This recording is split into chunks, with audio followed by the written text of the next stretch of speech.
খারাপ লেগেছে না খারাপ লাগলে সেদিন আপনার ঢুকেন না ঢুকেন না এখন আপনি ঢুকেন না আমি যখন আমি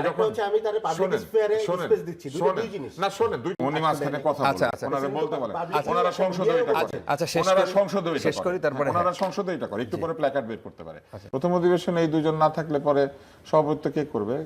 নতুন স্পিকার নির্বাচিত করে তাকে সভাপতি করতে দেওয়া হয়েছে হ্যাঁ এতে কোনো অসুবিধা হয় নাই কারণ স্পিকার নাই আর ডেপুটি স্পিকার জেলখানায় একই কারণে যে কারণে উনি শপথ গ্রহণের জন্য আসতে পারেন নাই শপথ নেওয়ানোর জন্য সে একই কারণে সভাপতিত্ব করতে আসতে পারেন নাই এটা নিয়ে টেলিভিশনে জটিলতা তৈরি করলে টিআরপি বাড়ে এছাড়া কিছু লাভ হয় না কিন্তু অবশ্যই এই জায়গায় একটা স্ববিরোধী যুক্তি হয়েছে সেটা হচ্ছে যে ফ্যাসিবাদ তাকে নির্বাচিত করেছে স্পিকার সে কারণে তাকে আনি নাই তাহলে একই ঘটনা ঘটবে প্রেসিডেন্টের বেলায়ও তাহলে প্রেসিডেন্ট কেন আসলো এটা সে রাইটফুলি পয়েন্ট করে এখানেও স্ববিরোধিতা হচ্ছে তাদের দুজন উপদেষ্টা একজন যিনি তাদের দলের সভাপতি তিনি যখন শপথ নিয়েছিলেন সেদিন ফ্যাসিবাদের কাছে শপথ নিতে তাদের খারাপ লাগে নাই সেদিন মনে হয়েছে শপথ নেওয়াইলে উনি ভালো অথবা খারাপ লেগেছে না খারাপ লাগলে সেদিন আপনার ঢুকেন না এখন আপনি ঢুকেন না আমি যখন আমি তার পাবলিক স্পেয়ারে স্পেস দিচ্ছি দুই জিনিস না শোনেন দুইটাই পাবলিক স্পেয়ার আপনি আসেন আমাকে শেষ করতে দেন আপনি তখন বলেছেন আপনি এখানে কথা বলেন না প্রেসিডেন্ট যখনই কোনো কিছু করেন এটা পাবলিক স্ফিয়ার কেননা প্রেসিডেন্ট একজন পাবলিক প্রেসিডেন্ট আমাদের পাবলিক স্ফিয়ারে ইন্টারনেট উনি মাঝখানে কথা ওনারা বলতে বলেন ওনারা সংসদে এটা করে ওনারা সংসদে শেষ করি তারপরে ওনারা সংসদে এটা করে একটু পরে প্ল্যাকার্ড বের করতে পারে আসেন আমরা নিয়ে আসেন আসেন আমরা কথা বলা যায় না ওই দিন তো আমরা প্রথমে দেখি নাই আমরা কথা বলি না আমরা কথা বলি সেটা হচ্ছে যে উনি যখন শপথ গ্রহণ করিয়েছেন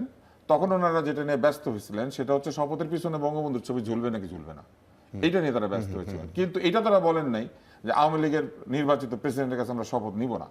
ততক্ষণ পর্যন্ত উনি ভালো ছিলেন 133টা অধ্যাদেশ জারি করা হয়েছে ওই অধ্যাদেশগুলির মধ্যে যেহেতু অনেক ধরনের অধ্যাদেশ তাদের ইচ্ছা অনুযায়ী হয়েছে প্রায় সবগুলাই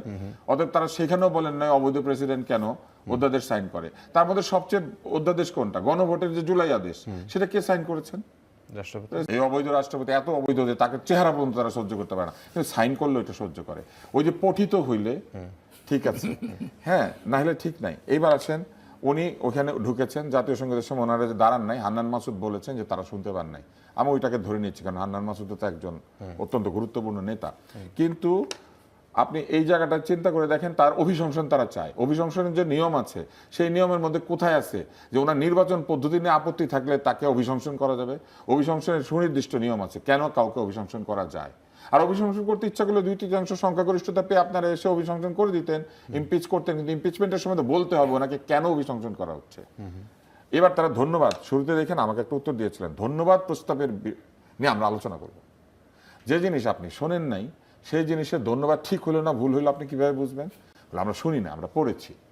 তো পড়িয়া আমরা এই ধন্যবাদ প্রস্তাব নিয়ে আলোচনা করবো তাহলে এটাও তো ওনারা পারেন ধন্যবাদ প্রস্তাবে সরকার কি কি বলবে এটা ওনারা পড়বেন শুনবেন না ওনারা সংসদের বাইরে থাকলেন পরে পড়ে টরে এসে উত্তর দিলেন মূল বিষয় হচ্ছে ধন্যবাদ প্রস্তাবটা কাকে রাষ্ট্রপতিকে কেন ওনার ভাষণের জন্য ওনার ভাষণটা কে তৈরি করে দিয়েছে সরকার তৈরি করে দিয়েছে সরকারের তৈরি করা ধন্যবাদ প্রস্তাব ভাষণে আবার সরকার ধন্যবাদও দেয় এই কাণ্ডটা কে করেছে শেখ হাসিনা কি করেছিলেন আব্দুর রহমান বিশ্বাস বক্তৃতা দিবে ফলে যদি উল্টাপাল্টা বলে এই জন্য আইন বানিয়ে ফেলেছিল শুরুতেই যে প্রেসিডেন্টের লিখিত বক্তৃতা মন্ত্রী পরিষদ অনুমোদন করে তাহলে মন্ত্রী পরিষদ হচ্ছে প্রেসিডেন্টের বক্তৃতার সম্পাদক মন্ডলী তারা ভালো করে দেখে দেয় কোনটা বলবে কোনটা বলবে না আদতে লিখেই দেয় তো অতএব বিএনপি অবস্থাটা চিন্তা করেন এখন ওই আইনের কারণে নিজেদের লিখে দেওয়া প্রস্তাবকেই নিজেদেরকে ধন্যবাদ দিতে হচ্ছে কারণ আইন ওইটা করেছে এবং এই কাণ্ডটা আওয়ামী লীগও করতো নিজেদের লিখে দেওয়া প্রস্তাবই তারা ধন্যবাদ দিত কিন্তু তাতে তাদের খুব একটা খারাপ লাগতো না কারণ প্রেসিডেন্ট তো তারাই বানিয়েছে অতএব তারা এটা নিয়ে মন খারাপ করতো না এখন আপনি অবস্থাটা দেখেন এখন অবস্থা হচ্ছে প্রেসিডেন্ট রেখে গিয়েছেন শেখ হাসিনা এবং তার সরকার কিন্তু প্রেসিডেন্ট সাংবিধানিকভাবে যা করা দরকার সবকিছুই করেছেন উনি কিন্তু এখন এই বক্তৃতা দিয়েছেন সাংবিধানিক বাধ্যবাধকতার কারণে আগেও যখন দিতেন তখন এটার কারণেই দিতেন এবং তাকেই সাংবিধানিক বাধ্যবাধকতার কারণেই ওই শপথের সময় আনা হয়েছিল রেফারেন্সের সময় আনা হয়েছিল অন্তর্বর্তী সরকার কি করে তৈরি হলো বলা হলো প্রেসিডেন্ট 106 ধারায় রেফারেন্স চেয়ে এই সংসদ এই অন্তর্বর্তী সরকার তৈরি করেছে মানে প্রেসিডেন্ট যখন আদালতের কাছে রেফারেন্স চায়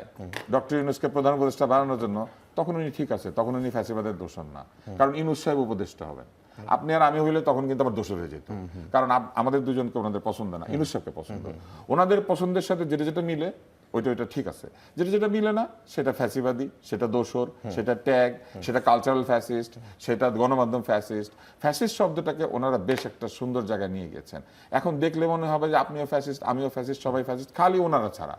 ওনারা কেউ ফ্যাসিস্ট না। কিন্তু ওনাদের দলের মধ্যে এমন লোক আছে যারা ফ্যাসিস্টদের প্রধানতম ব্যক্তির জন্য বক্তৃতা দিয়েছেন, এবং সেই বক্তৃতা আবার তাদের খারাপ লাগে না। ওই বক্তৃতার জন্য ওনারা বলেন না যে তুমি যে এত সুন্দর বক্তৃতা দিয়েছিলে, এইভাবে দিয়েছিলে, সেজন্য তুমি ফ্যাসিস্ট। কি বলে জানেন? তখন দিতে বাধ্য হয়েছিল। অন্যরা করলে বাধ্য হয় না, ওনারা করলে বাধ্য হয়। ওনাদের সমস্ত কিছু হচ্ছে সুবিধাজনক, যেটা এটাকে বলে আর্গুমেন্ট অফ কনভিনিয়েন্স, সুবিধার